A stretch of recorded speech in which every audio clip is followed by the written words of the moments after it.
بسم اللہ الرحمن الرحیم۔ السلام علیکم ناظرین اکرام، بحیثیت ایک SSG کمانڈو پرویز مشرف کو یہ کریڈٹ دیا جاتا ہے کہ انہوں نے 1979 میں خانہ کعبہ پر جب باغیوں نے حملہ کیا تھا تو اسے ناکام بنایا تھا۔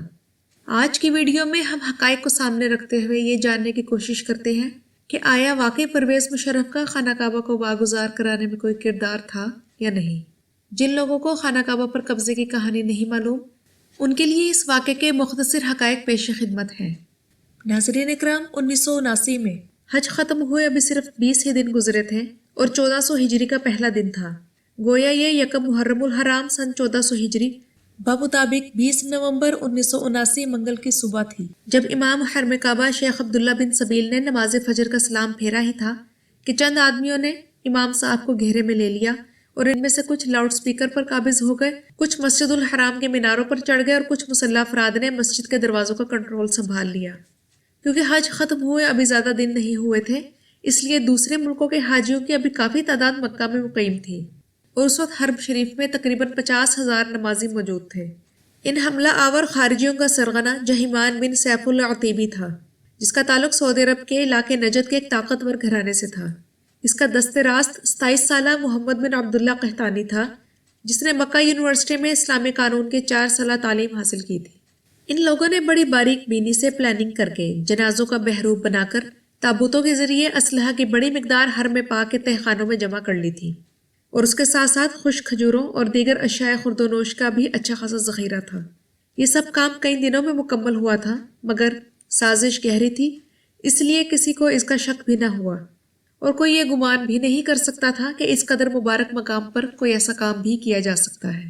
امام کعبہ کو یرغمال بنانے کے بعد حرم پاک کے اسی مائک سے، جس پر چند لمحوں پہلے نماز فجر کی تلاوت ہو رہی تھی، یہ اعلان ہونا شروع ہو گئے کہ مہدی موعود، جس کا نام محمد بن عبداللہ ہے، آ چکا ہے۔ اور اس نام نہاد مہدی یعنی محمد بن عبداللہ قحطانی نے مائک پر آ کر اعلان کیا کہ میں نئی صدی کا مہدی ہوں، میرے ہاتھ پر سب لوگ بیعت کریں گے۔ اس کے بعد اس گمراہ ٹولے نے مسجد الحرام کے مقام ابراہیم جیسے مقدس گوشے کے پاس کعبہ کے عین سامنے جا کر گولیوں، سنگینوں اور بندوقوں کے سائے میں لوگوں کو دھمکاتے ہوئے بیعت کروانی شروع کر دی۔ محاصرے کے فوراً بعد سعودی وزارت داخلہ کے تقریباً 100 اہلکاروں نے دوبارہ حرم مکی پر کنٹرول حاصل کرنے کی کوشش کی، لیکن حملہ آوروں نے ان فوجیوں کی کوشش ناکام بنا دی، جس میں بہت سا جانی نقصان بھی ہوا۔ اس کے بعد سعودی فوج اور سعودی نیشنل گارڈ نے بھی حرم پاک کو ناپاک لوگوں سے آزاد کرانے کی کوشش کی، جو کہ زیادہ فائدہ مند ثابت نہیں ہوئی۔ اس کے بعد ہیلی کاپٹر سے بھی فوجیوں کو مسجد کے اندر اتارنے کی کوشش کی گئی، لیکن جنگجوؤں نے انہیں چھت پر اترنے سے پہلے ہی فضا میں بھون ڈالا۔ اس دوران کسی کو بن لادن گروپ کا خیال آیا۔ وہ چونکہ مسجد کی توسیع کا کام کر رہے تھے، اس لیے ان کے پاس تفصیلی نقشے موجود تھے۔ اسامہ بن لادن کے بڑے بھائی سالم بن لادن نے مسجد کے بارے میں معلومات فراہم کرنے میں اہم کردار ادا کیا۔ اب معاملے کی سنگینی کھل کر سامنے آئی۔ مسجد الحرام کے اندر طویل راہداریوں، دالانوں، صحنوں، تہہ خانوں اور سرنگوں کا جال بچھا ہوا تھا، اس لیے براہ راست کارروائی سے ہزاروں لوگوں کے نقصان کا اندیشہ تھا اور کامیابی پھر بھی مشکل تھی۔ ادھر جہیمان اور ان کے ساتھیوں کی جانب سے مسجد کے لاؤڈ سپیکر سے تقریروں کا سلسلہ جاری تھا اور انہوں نے اپنے مطالبات پیش کرنا شروع کر دیے تھے، جن کا لب لباب یہی تھا کہ مغربی ملکوں سے تعلقات توڑ دیے جائیں، حکومت کا تختہ الٹ دیا جائے، امریکہ کو تیل کی فراہمی روک دی جائے اور تمام غیر ملکیوں کو ملک سے نکال دیا جائے۔ چوتھے روز سیکورٹی فورسز کے اہلکار مسجد کی کچھ دیواروں میں سوراخ کر کے اندر گھس گئے اور چند حصوں پر کنٹرول حاصل کر لیا، لیکن یرغمالیوں کی بڑی تعداد اب بھی جنگجوؤں کے قبضے میں تھی۔ باغی عورتیں اپنے مردہ ساتھیوں کے چہرے مسخ کر دیتی تھیں تاکہ ان کی شناخت نہ ہو سکے۔ اسی دوران مبینہ امام مہدی قحطانی بھی مارا گیا اور اس کی لاش اس حالت میں سیکورٹی حکام کے قبضے میں آ گئی کہ اس کا چہرہ سلامت رہ گیا۔ اس سے بعض جنگجو تو سکتے میں آ گئے کہ اگر ان کا امام مہدی ہی مارا گیا ہے تو دنیا پر غلبہ کون پائے گا اور بقیہ بشارتیں کیسے پوری ہوں گی۔ اور ادھر فوجی دماغ سر جوڑے بیٹھے تھے کہ باغیوں سے خانہ خدا کو کس طرح آزاد کروایا جائے۔ کسی نے منصوبہ پیش کیا کہ سرنگوں میں پانی چھوڑ دیا جائے اور پھر اس پانی میں بجلی چھوڑ دی جائے۔ دلچسپ بات یہ ہے کہ پاکستان میں بہت سے لوگ سمجھتے ہیں کہ اس منصوبے پر عمل ہوا تھا اور اسی طریقے سے باغیوں پر قابو پایا گیا، لیکن حقیقت یہ ہے کہ یہ منصوبہ رد ہو گیا تھا، کیونکہ ایک تو مکہ میں اتنا پانی ہی نہیں تھا کہ دنیا کی سب سے بڑی مسجد کو بھر سکے، اور دوسرا اس میں یرغمالیوں کی بڑے پیمانے پر ہلاکتوں کا اندیشہ تھا۔ سعودی سیکورٹی چیف ترکی الفیصل نے اس موقع پر کہا تھا کہ کعبہ کو بھرنے کے لیے بحیرہ احمر بھی ناکافی ہوگا۔ جب سعودی حکام عاجز آ گئے تو انہوں نے فیصلہ کیا کہ بیرونی مدد حاصل کی جائے۔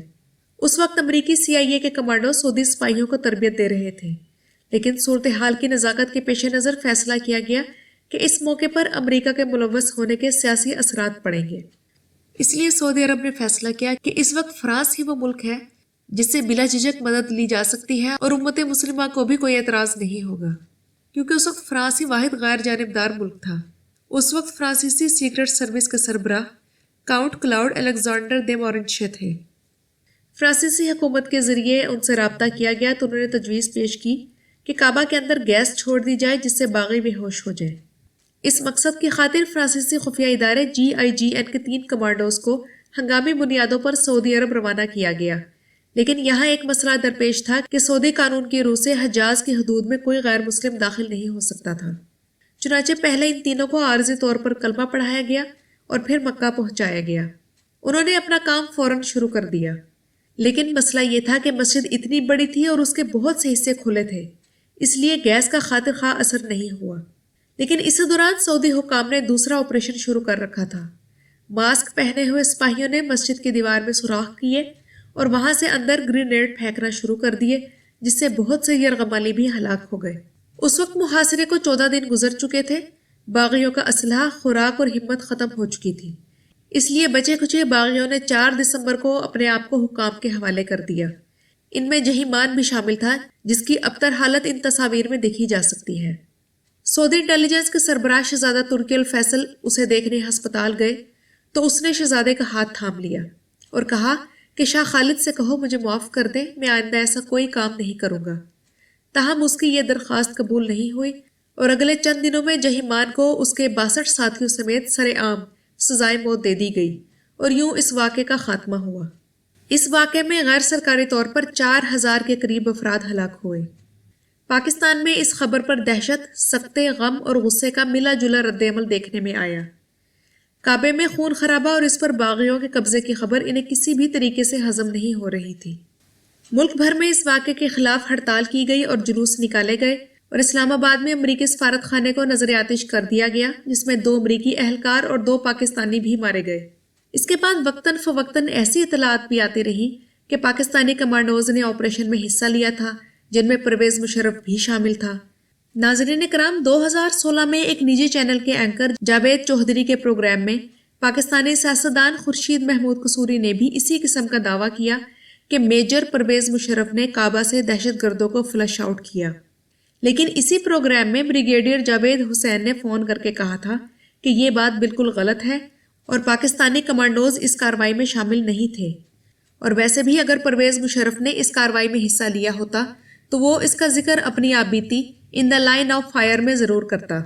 اس کتاب میں پرویز مشرف خود لکھتے ہیں کہ 1978 میں وہ لیفٹیننٹ کرنل بن گئے تھے، یعنی میجر مشرف والی تھیوری تو یہی غلط ثابت ہو گئی۔